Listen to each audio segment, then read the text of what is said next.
2019 ini ada 812 THR. Ini anggarannya dari mana? Kan seperti itu. Perlu ditata. Jadi tetap apapun yang terjadi, kalau menginginkan rasionalisasi ini harus panjang-panjang sebelumnya. Apalagi saat ini musim pandemi yang kayak gini. Sudah membuat kecewa yang kedua kalinya. Pertama, awal sebelum ada pemutusan kerja, saya dengan Komisi A dan pimpinan waktu itu lengkap, Komisi 1 sama Mbak Ripa, Pak Ketua, hadir lengkap ya, Mas Samsul, teman-teman Komisi A ini sudah mengingatkan, tolong jangan diberhentikan dulu, ya. Tolong jangan diberhentikan dulu, sampean rundingan dulu dengan Sekda dan Bupati yang baru. Ya. Terus terang aja, kita kasih kesempatan seperti itu dan hasilnya secepatnya kita dikabari. Habis itu kita cari solusinya. Betul saya ngomong ya? Kita ada di Surabaya, ada acara apa dengan gubernur, tahu-tahu saya dapat WA dari mana-mana, termasuk dari Mas Michael ya, Mas Michael ya. Tahu-tahu sudah dipanggil, sudah besok tidak boleh kerja. Loh ini apa-apaan? Ini yang terpenting, sekali lagi non sewu ini. Fraksi Golkar ini nanti kita bicara fraksi, saya bicara fraksi mohon maaf, saya bicara fraksi saya, karena di fraksi saya tidak ada keputusan apapun dari eksekutif wajib dikembalikan seperti semula. Saya sudah wanti-wanti sama Mbak Ripa, karena apa? Seumpama waktu itu ngajak ngomong, kita masih bisa, mungkin bisa didiskusikan. Oh, BS yang nggak tahu melebu, kan ada. Dan yang tahu itu SKPD masing-masing, bukan BPKAD.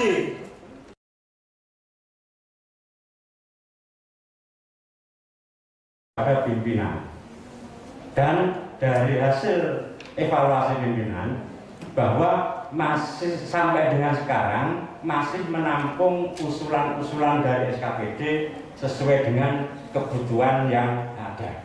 Jadi itu, jadi sampai dengan saat ini pimpinan masih dikaji di tim Pak Sekda. Saya kira itu mungkin jawaban saya. Terima kasih. Assalamualaikum warahmatullahi wabarakatuh.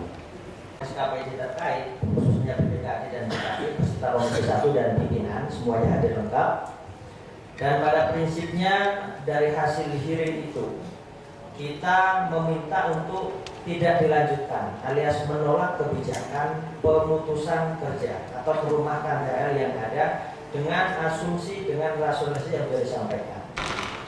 Karena sesungguhnya kalau kita melihat dasar yuridis yang digunakan, tentu kalau yang disampaikan dari BKAD sendiri, ada surat edaran dari Sekda tahun 2018 ya. Tidak boleh SKPD di masing-masing SKPD tidak boleh menerima THR baru. 2018 sudah ada surat itu. Kemudian 2019 sampai 2020 ternyata surat yang sudah diedarkan ini dilanggar sendiri. Dan terbukti ada 812 THR baru setelah adanya surat larangan tidak boleh menerima THR. Ini berarti membuat surat sendiri dan dilanggar sendiri. Kan begitu? Ini biar jelas. Itu jasa logis. Jasa sosiologis. Berbicara kebijakan terkait dengan kondisi pandemi hari ini, tentu pemerintah harus hadir di tengah-tengah masyarakat, di tengah-tengah rakyat. Apa yang harus kita lakukan? Skema yang sudah dilakukan oleh pemerintah baik pusat maupun sampai ke tingkat daerah, ada dua arah alokasi anggaran. Yang pertama arah untuk perlindungan terhadap jiwa-jiwa rakyat Indonesia. Yang kedua adalah arah untuk bagaimana menjaga stabilisasi ekonomi nasional, termasuk di daerah hutan bandung. Maka dengan kemudian mengambil kebijakan yang tidak populis, kebijakan yang tidak pro terhadap rakyat dengan merumahkan THR dalam kondisi pandemi ini, tentu itu kebijakan yang sangat-sangat tidak tepat. Dan saya sangat mengapresiasi hadirnya kawan-kawan dari LSM, dari seluruh elemen yang hari ini hadir, luar biasa senior-senior, dan ini menunjukkan bahwa keprihatinan dan kepedulian terhadap rakyat cukup luar biasa. Tepuk tangan dulu. lanjutan, artinya harus dipending dulu sebelum ada kejelasan hasil hearing berikutnya. Tapi ternyata eksekutif tidak mengindahkan itu. Apa yang dilakukan? Membuat surat dan kemudian ada himbauan untuk mengucapkan terima kasih kepada THL yang diputus kontrak kerjanya. Jadi sekali lagi, kalau menurut saya ini juga menjadi pelecehan terhadap lembaga ini. Maka secara langsung pada kesempatan ini dengan tetap mengambil keputusan kebijakan yang sudah kita putuskan bersama di waktu itu, maka hari ini semakin dikuatkan oleh kawan-kawan yang dari stakeholder, khususnya LSM dan lain sebagainya. Saya pikir itu. Terima kasih. Assalamualaikum warahmatullahi wabarakatuh. PHK terhadap THL ini sangat menyakitkan bagi kami. Ini di tengah pandemi, 27 tahun mengabdi di PHK. Berapa umurnya sekarang? THL itu tidak ada gaji di bawah UMR.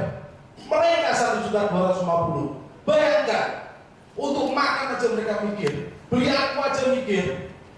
Tiba-tiba ada tragedi seperti ini. Maunya apa? Evaluasi. Pak Sekda mengatakan evaluasi. Sampai kapan? Kami minta ketegasan. Kalau sampai minggu ini tidak ada kejelasan, kami akan ajukan class action terhadap pemerintah.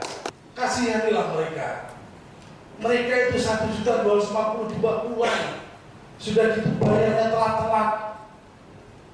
Berpikir tidak Anda seperti itu? Ini tengah bencana. Tolonglah hargai mereka, manusiakan mereka. Jangan mengambil kebijakan berusaha kerusuh. Maunya apa terus? Janganlah sakiti orang-orang bawah ini. Kami di sini kompak. Ya, saya kasih kesempatan pada Anda, pada pemerintah daerah Banyuwangi, 1 minggu tidak ada kejelasan, tidak ada SKPD yang membatalkan PHK mereka, maka kami akan class action. Tolong perhatikan mereka, Pak. Karena program WIPO ini 10.000 lapangan kerja. Nah, 25 Februari Pak Sekda menyampaikan pada SKPD untuk menyampaikan ucapan terima kasih. Kayak nggak sambung gitu ya. Sisi lain Bupati besoknya baru dilantik, sisi lain ada surat dari Pak Sekda tanggal 2 Februari kalau tidak salah. Kalau melihat kita lacak lagi surat-surat beliau mulai tanggal 30 Desember, 1 Januari sampai 4 Januari sampai dengan 2 Desember itu tidak ada apa-apa ingin mengurangi atau ingin menghentikan. Prinsipnya kita sepakat, tidak disampaikan banyak lebar oleh pimpinan, oleh kawan-kawan. Saya kira kawan-kawan semua akan mengatakan itu, semua lembaga ya, untuk ditunda sementara ini karena pandemi.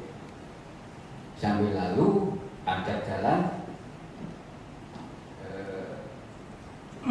KMP atau ABK, analisa bahan kerja, sambil jalan.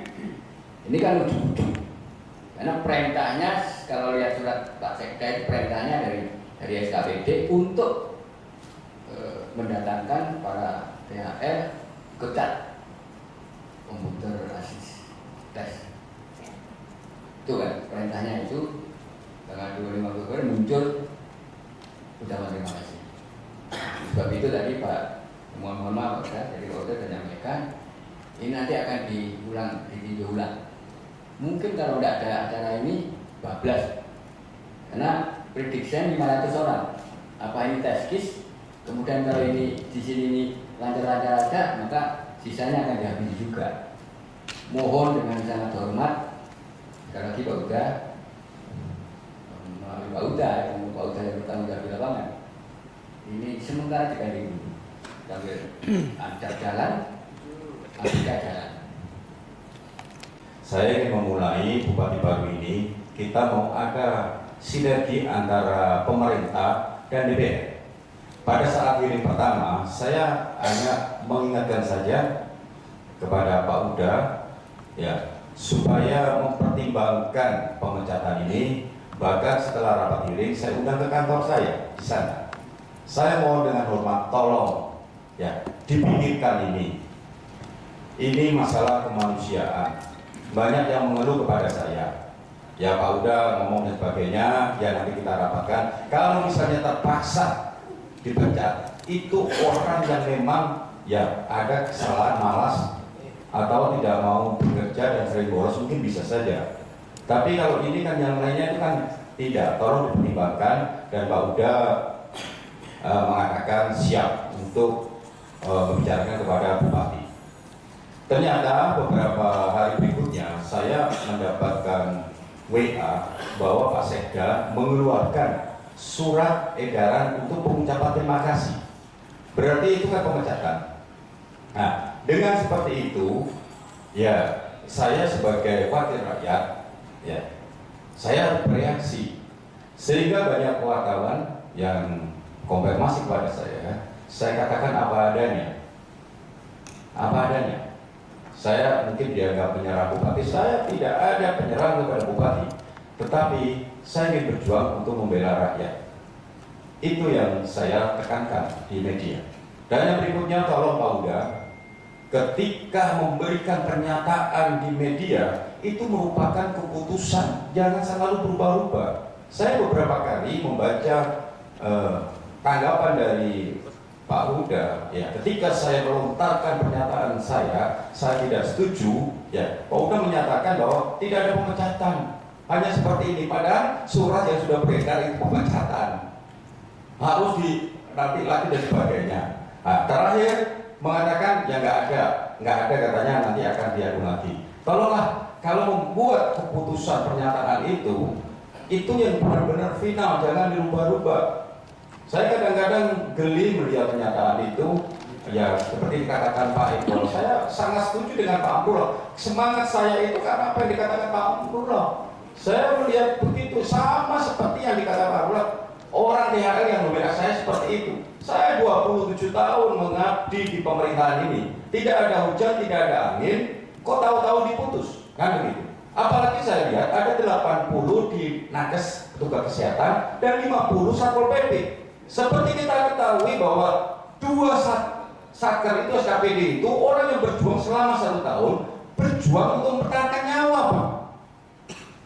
Yang pertama-tama ketika COVID tidak tahu apa-apa, mereka ya berjuang memperjuangkan nyawa mereka jika kena.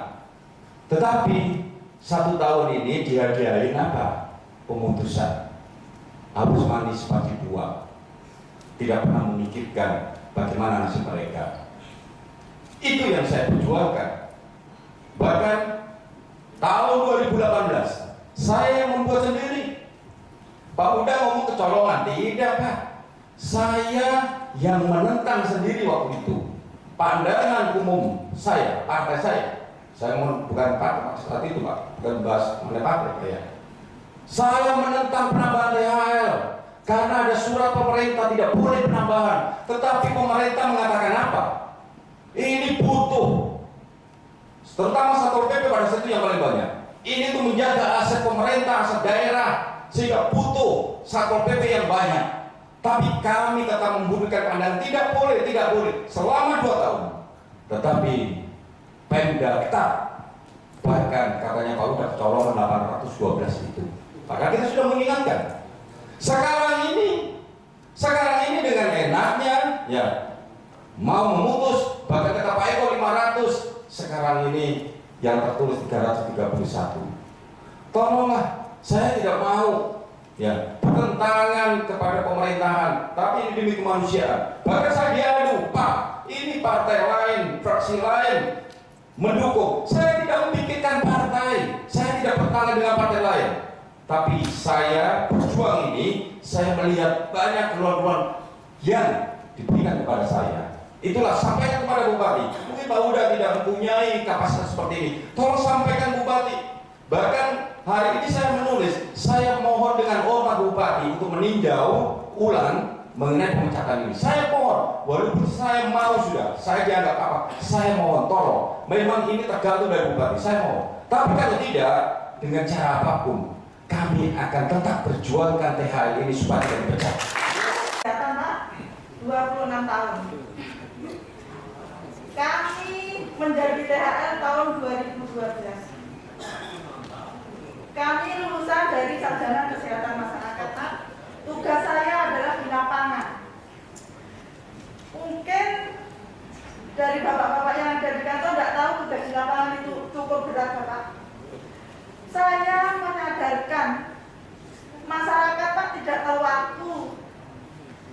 Malam pulang jam 10, jam setengah 11 sambil membawa anak untuk menyadarkan perilaku seseorang. Dan alhamdulillah, Pak, saya satu-satunya, Pak, tenaga kesehatan yang berani mendeklarasikan 5 pilar SDGM di Kabupaten Banyuwangi, Pak. Setelah itu, satu-satunya adalah desa yang mendapatkan prestasi dari Direktorat Lingkungan Hidup. Tahun 2019 yang kami wujudkan di desa, Pak, sudah mendapatkan SDGM di Kabupaten Banyuwangi. Dan kami sendiri sudah mendapatkan prioritas dari BPJS adalah juara terbaik untuk pelaporan yang setiap bulan, Pak. Dan kemarin itu, Pak, kami pulang malam penyuluhan hujan-hujan deras.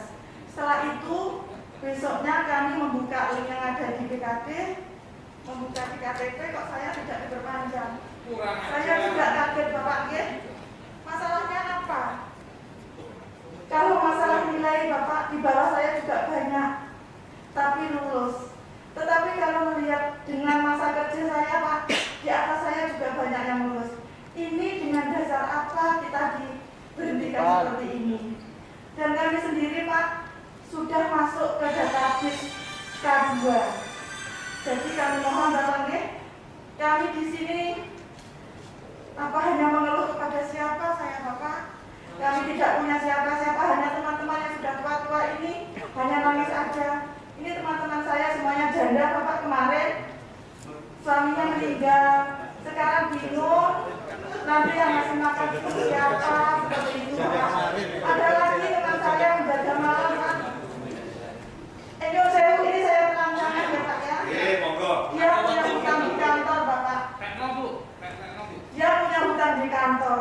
Dan setelah itu dia mikir untuk bayar hutangnya itu lewat mana. Jadi dia itu ngomong ke pimpinan, Bu, saya dibayar berapa, 150 juga mau, Bu, yang penting saya kerja. Saya ini mau mencari pekerjaan di mana, Ibu. Nah itu sekarang dimasukin. Terus, Pak, ini yang menjadi apa, Pak? Yang menjadi unek-unek saya ini, dari setiap SKPD, Bapak, ini ada pengumuman tanggal 25. Saya bulan Februari sudah digaji, Pak, 1.500.000 untuk THR ini. Ini bulan Februari ini masih menunggu, ini belum digaji. Dan maksud saya, Bapak, saya mengeluh di sini, ya mudah-mudahan untuk pemerintahan Kabupaten Banyuwangi mengerti dengan keadaan kami semuanya, Pak. Misalkan nanti ada apa untuk rasionalisasi, yang mohon kita dengan apa jangka panjang. Misalkan nih, Pak, ya, tapi kami ini yang kerja sudah lama, Bapak, kami mohon untuk dipikirkan, mengerti dengan kondisi seperti saat ini, Bapak. Jadi gimana? Harus dengan siapa kantornya, Pak? Ayo, Pak. Michael. Ya, Michael aja. Ayo, Pak Michael, silakan Pak Michael. Pak, rekomendasi dari hearing tadi bagaimana, Pak? Pertama, saya ucapkan terima kasih kepada teman-teman LSM yang sudah sepakat dan kompak untuk menyuarakan jeritan rakyat, khususnya teman-teman yang dirumahkan di tengah kondisi pandemi. Dan kita semua sepakat, baik teman-teman LSM maupun teman-teman DPR, untuk menolak dan agar supaya hasil keputusan yang tadi sudah disampaikan sepakati untuk mengembalikan kembali kepada teman-teman yang kemarin sudah diberi memberikan surat terima kasih, dan itu secara halus, tapi secara kasarnya mereka juru makan alias di WA. Ada deadline Pak? Ada deadline, jadi deadline-nya hasil dari teman-teman tadi berdasarkan usulan dari teman-teman LSM maksimal 1 minggu bisa bagaimana mengembalikan, termasuk juga deadline untuk mengembalikan sampai April gitu ya. April ya. Ya, seperti nanti sesuai dengan deadline apa Tentu kita akan mengambil langkah-langkah sesuai dengan konstitusi. Apakah itu ada tindak lanjut terkait dengan ya sesuai dengan ketentuan yang berlaku. Pada intinya DPR mendengarkan aspirasi maksimal rekomendasi. Karena rekomendasi itu menjadi catatan penting bagi mereka. Karena mengelola keuangan negara itu tidak serta-merta apa kata eksekutif, tapi harus bersama-sama dengan legislatif. Dan itu menjadi domain penting bagi legislatif untuk menata anggaran. Urusan anggaran tidak ada masalah, karena itu sudah didok sebelum tahun anggaran berjalan dan tidak ada masalah ini. Maka ini perlu ditindaklanjuti untuk teman-teman eksekutif hasil daripada hearing pada hari ini. DPR yang hearing Komisi 1 dan pimpinan ada 3 tadi, satunya memimpin Banus, sepakat bahwa menolak dan mendeadline 1 April harus dikembalikan lagi THR yang rumah. Jika tidak, kami tadi sudah mengungkapkan, kami akan mengambil langkah-langkah sesuai dengan konstitusi, termasuk kami akan menjajaki pansus atau interpelasi nanti. Pokoknya kami semuanya DPR mendukung supaya kembalikan THR pada 1 April. Terima kasih Pak.